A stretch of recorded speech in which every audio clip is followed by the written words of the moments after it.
एपिस्टीन file क्या है ना, सब लोग सोशल मीडिया के जमाने में जानते हैं। दुनिया के अय्यासों का दस्तावेज है, एक लाइन, दुनिया के अय्यासों का, और उससे बाप सबने पढ़ा होगा। बड़े बड़े नाम है, हमारे देश के भी उद्योगपति और नेताओं के नाम है एपिस्टीन फाइल में,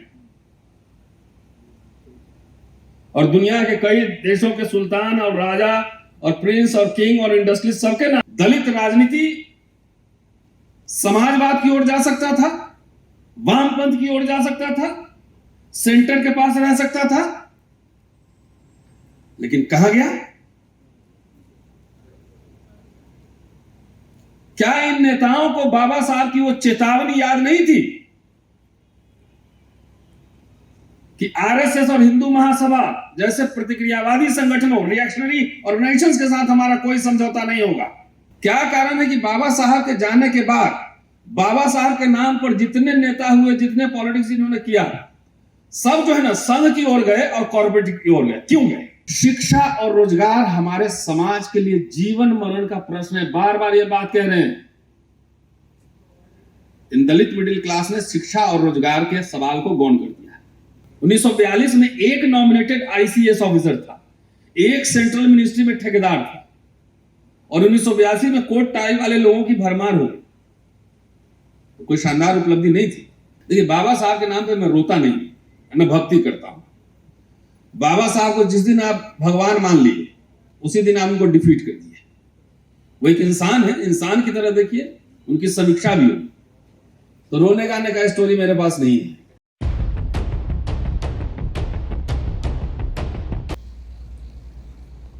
ज्यादा औपचारिकता में नहीं जाऊंगा, सीधे बात पे आता हूं।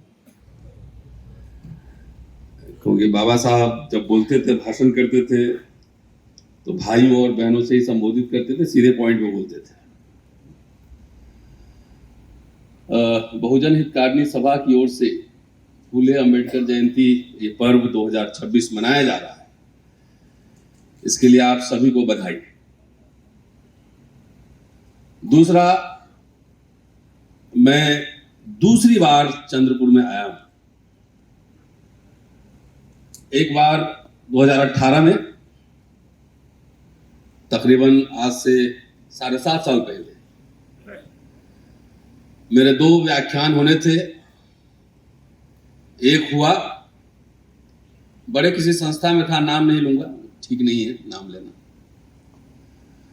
उसमें कई मिनिस्टर्स, बीजेपी के, आरएसएस के लोग, बड़े बड़े लोग थे। और मैं वक्ता था। तो पहले दिन का जो भाषण था, उसके सुनने के बाद आयोजक ने मुझे कहा कि अपने भाषण को थोड़ा माइल्ड कर दीजिए। मैंने कहा कि इतनी दूर से आया हूं तो माइल्ड करने थोड़ी आया। जो बाबा साहब ने कहा है वही बात मुझे कहनी है। तो मुझे बाबा साहब का लाहौर वाला भाषण याद आया कि जो जात पात तोड़क मंडल ने उनको बुलाया था भाषण देने के लिए, जाति व्यवस्था पर, तो उन्होंने उनसे कहा गया था कि थोड़ा आप रिवाइज कर दीजिए अपने भाषण। तो उन्होंने रिवाइज नहीं किया था, और बाद में वो एनिहिलेशन ऑफ कास्ट, जातियों का अनुमूलन शीर्षक से वो छपा 1936 में। तो मैं कभी कभी कहता हूं कि मैं बाबा साहब पढ़ता हूं तो ऐसा तो नहीं हो सकता, और मैं कितना अम्बेडकरवादी हूं नहीं हूं ये मैं दावा भी नहीं कर सकता। ये तो समय डिसाइड करेगा, आप लोग डिसाइड करेंगे। लेकिन बाबा साहब का बिगड़ा चेला जरूर बोलता हूं। यही मैंने कहा कि मैं भी रिवाइज नहीं करूंगा, मेरा भाषण हो चाहे नहीं।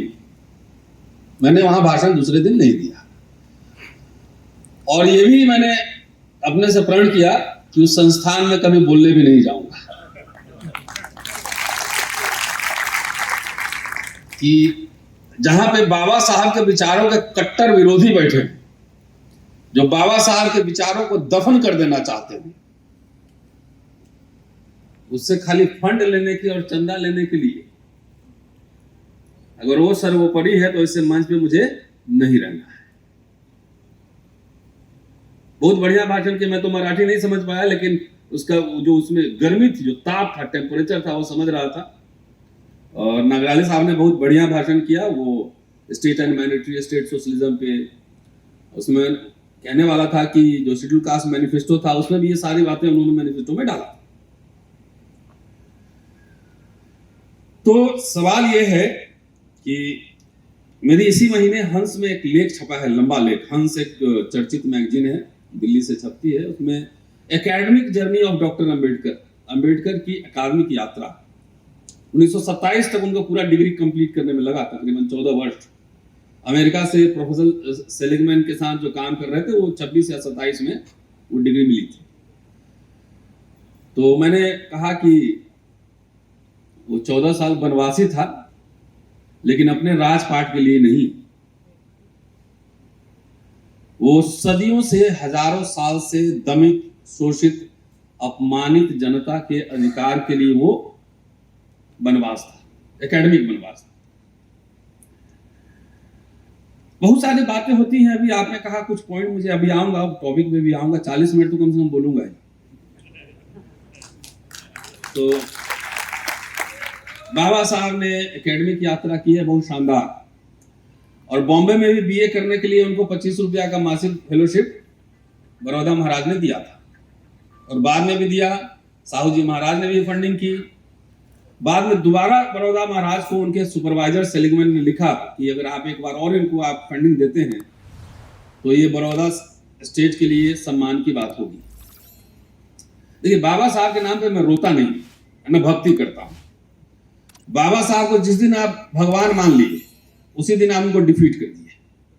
वो एक इंसान है, इंसान की तरह देखिए, उनकी समीक्षा भी होगी। तो रोने गाने का स्टोरी मेरे पास नहीं है। बाबा साहब के एफर्ट्स से आप 50 से लेकर 82 तक ले लो, 32 साल, 20 लाख कर्मचारी SC/ST के तैयार हुए। कोई मजाक बात थी क्या? 1942 में एक नॉमिनेटेड ICS ऑफिसर था, एक सेंट्रल मिनिस्ट्री में ठेकेदार था, और 1982 में कोट टाई वाले लोगों की भरमार हो गई। तो कोई शानदार उपलब्धि नहीं थी। इन्हीं लोगों ने, इन्हीं नौकरी पेशा लोगों ने करोड़ों अरबों चंदा दिया।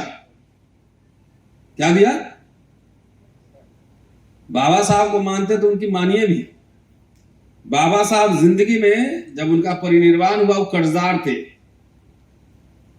और जब चंदा लेते थे, एक एक पाई का हिसाब पब्लिक में देते थे। इस नौकरी पेशा मिडिल क्लास ने करोड़ों रुपए चंदा दिया, अरबों रुपए दिया। और मैं तो कई बार कहता हूं कि इन्होंने कुल्हाड़ी लेकर अपना पांव खुद ही काट लिया। कि बाबा साहब के आप पढ़िए, वही शेड्यूल कास्ट में, ये ग्रीवेंसेस ऑफ शेड्यूल कास्ट। शिक्षा और रोजगार हमारे समाज के लिए जीवन मरण का प्रश्न है। बार बार ये बात कह रहे हैं। इन दलित मिडिल क्लास ने शिक्षा और रोजगार के सवाल को गौण कर दिया।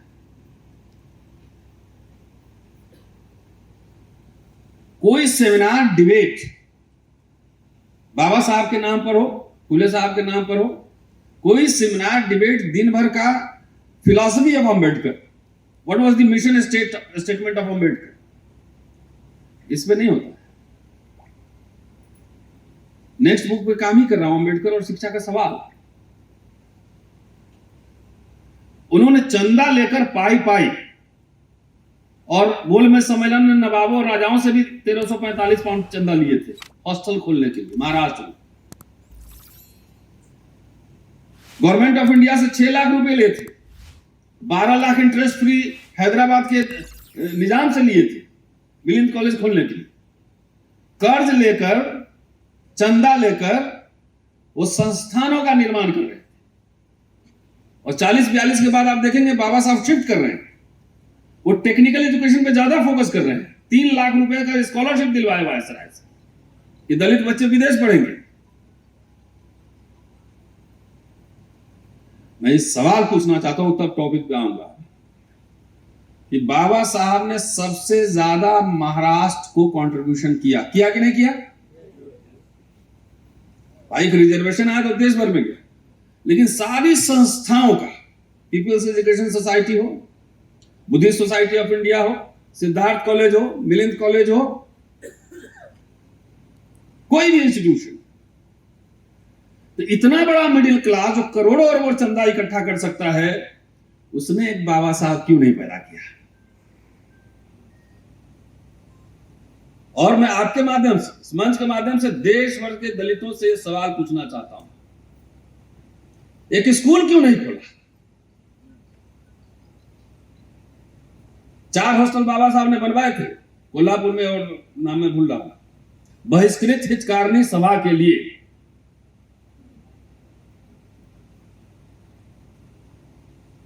ये होना चाहिए था ना? क्यों? हम अपने ऊपर इंट्रोस्पेक्शन कर रहे हैं,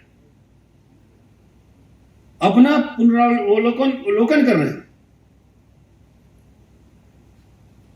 एक स्कॉलर को स्कॉलर बनने में, शायद कामले साहब, दिलीप कामले साहब नहीं है यहाँ पर, हैं? अरे यहाँ सामने ही बैठे। एक आइडिया डेवलप करने में 20-20 साल लगते हैं।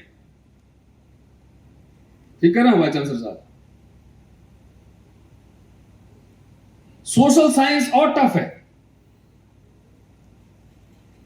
कार्ल मार्क्स को यह समझने के लिए कि दुनिया का इतिहास, वर्ग संघर्ष का इतिहास है, कितना पढ़ना पड़ा, कई साल, तब समझ में आया। बाबा साहब बोले जातियों का विनाश,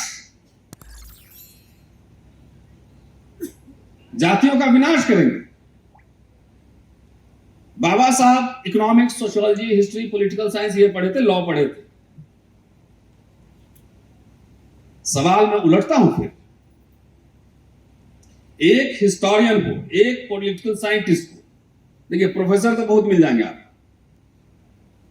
प्रोफेसर तो नौकरी है, लेकिन एक स्कॉलर बनने के लिए कम से कम 20 साल की तैयारी होती है। एक बढ़िया लॉयर बनने के लिए, एक बढ़िया सीए बनने के लिए 20 साल की तैयारी होती है, डिग्री लेने के बाद। एक बाबा साहब को बनाने के लिए 1927 तक तो तैयारी करनी पड़ेगी। कितने साल हो गए, जोड़ लीजिए। और ये लड़ाई आप समझते हैं कि आपका पॉलिटिकल लीडर लड़ेगा, तो मुझे आपसे सहमति नहीं है। क्या कारण है कि बाबा साहब के जाने के बाद, I am not naming anyone, आपने स्टेट सोशलिज्म की बात की, क्या कारण है कि बाबा साहब के जाने के बाद बाबा साहब के नाम पर जितने नेता हुए, जितने पॉलिटिक्स इन्होंने किया, सब जो है ना संघ की ओर गए और कॉर्पोरेट की ओर गए? क्यों गए? ठीक कर रहा हूं, कोई गलत कर रहा? बोलिएगा तो नाम भी ले लेंगे, हमको डर नहीं लगता। कॉर्पोरेट परस्त और संघ परस्त आरएसएस बीजेपी के पेरोल पे रहे हैं।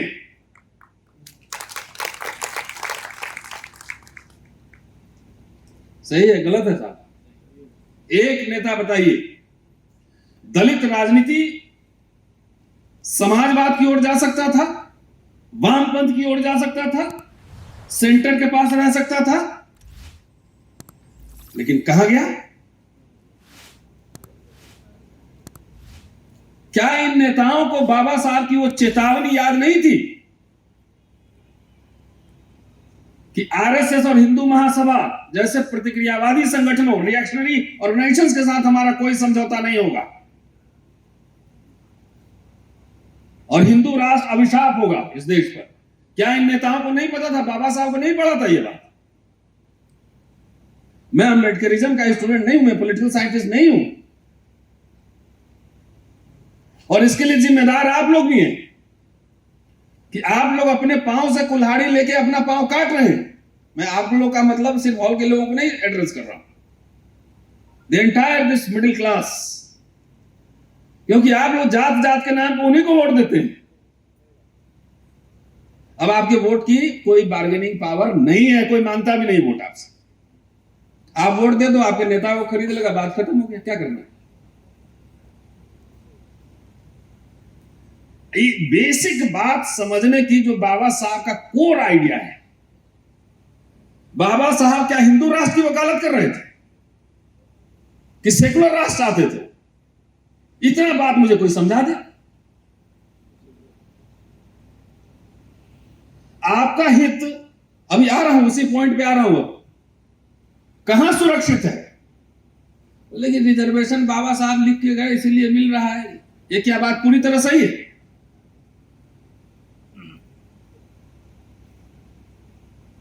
क्या बाबा साहब ने प्रोविजन कर दिया तो सहमति बनी होगी ना संविधान सभा में, सबके साथ सहमति बनी होगी, तब लोग माने होंगे ना। तो नहीं, बाबा साहब ने लिख दिया इसलिए हो गया, बहुत बढ़िया, तो जरा बहस कीजिए, तर्क कीजिए, आर्गुमेंट कीजिए। तो बाबा साहब का परिनिर्वाण तो 1956 में ही हो गया। उस समय तो भारत का इंफ्रास्ट्रक्चर कुछ बना ही नहीं था, बैंक का नेशनलाइजेशन हुआ ही नहीं था, लैंड रिफॉर्म्स हुआ ही नहीं था, पब्लिक सेक्टर यूनिट बना ही नहीं था। तो ये लोग नहीं बनाता था, कहां से बनता ये क्लास? अभी मैं डॉक्टर साहब से पूछ रहा था कि आपने डॉक्टरी की है, एमबीबीएस, कितना फीस दिया आपने? तो 250 रुपए। स्कॉलरशिप कितना मिला? 1200 रुपए। और अभी जब इंजीनियरिंग पढ़े होंगे तो कम ही पैसे में पढ़े होंगे। मैं भी पढ़ा हूं तो 400-500 रुपए देकर पढ़ा हूं। तो बाबा साहब के लिखने से खाली हो गया? तो बाबा साहब का संविधान तो अभी भी तो खत्म क्यों हो रहा है? लैंड कॉर्पोरेट को क्यों जा रहा है?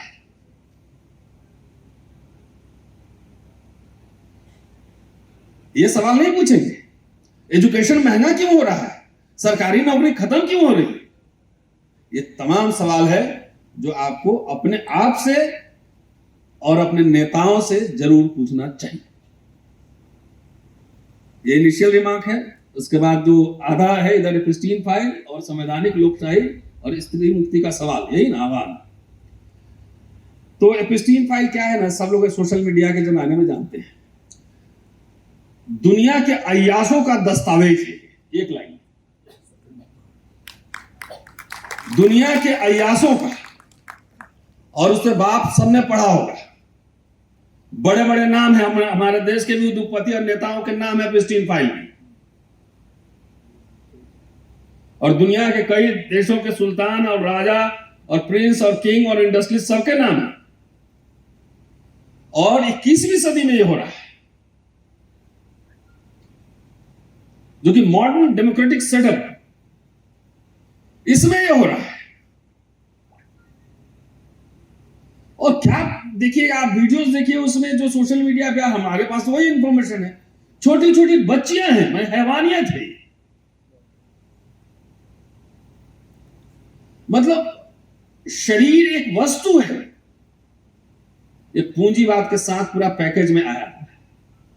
और इसी के बीच देखिए ईरान के साथ युद्ध छेड़ दिया कि कोई इसमें चर्चा ना हो।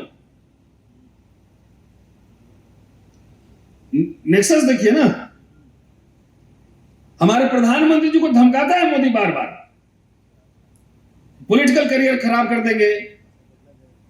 सिंगूर हमने करवाया, वहां पे समझौता करवाया, प्रधानमंत्री चुप ही है।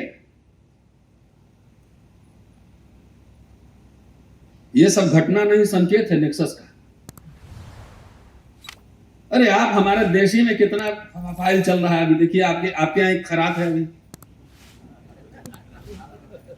अशोक खरात हो, तो कम से कम उसके साथ जो महिलाएं दिख रही एडल्ट है, और कह रही है कि भाई कई सहमति से के साथ उनके पास में। अब सोशल मीडिया की खबर है, हमारे पास मराठी में जानता नहीं इसलिए पढ़ नहीं पा रहा, बाकी डिटेल्स आप लोग बताएंगे। धर्म के नाम पे हो रहा है ना, धर्म के नाम पर बाबा लोग का अभी चांदी चल रहा है।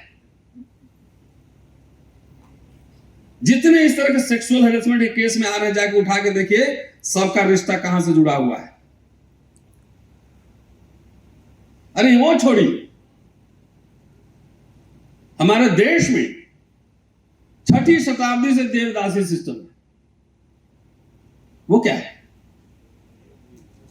लब्बो लुआब ये है, आप गूगल करिएगा सब इंफॉर्मेशन मिल जाएगा। आजकल गूगल पे वाइस चांसलर साहब की कृपा से सब कुछ अवेलेबल है, टेक्नोक्रेट है ना, टेक्नोलॉजी देते हैं, हम लोग इस्तेमाल कर लेते हैं। हैरान हुआ करते थे राजे रजवाड़े क्या होता था, एवरीबॉडी नोज दैट। आगे बहुत गंभीर चुनौतियां हैं और संविधान भारतीय गणराज्य है, संविधान रह के भी गड़बड़ी हो सकती है। खाली कानून के नजर में समानता होना काफी नहीं है, प्रशासन की नजर में समान है कि नहीं है यह दूसरी बात है। अगर प्रशासन की नजर में समान नहीं है तो कानून की नजर में समानता का कोई अर्थ नहीं है। जब बीजेपी की सरकार है तो खाली बीजेपी का टोपी देख के काम होगा और आप मेरिट में है तभी आपका काम नहीं होगा, तो ये डेमोक्रेसी नहीं है।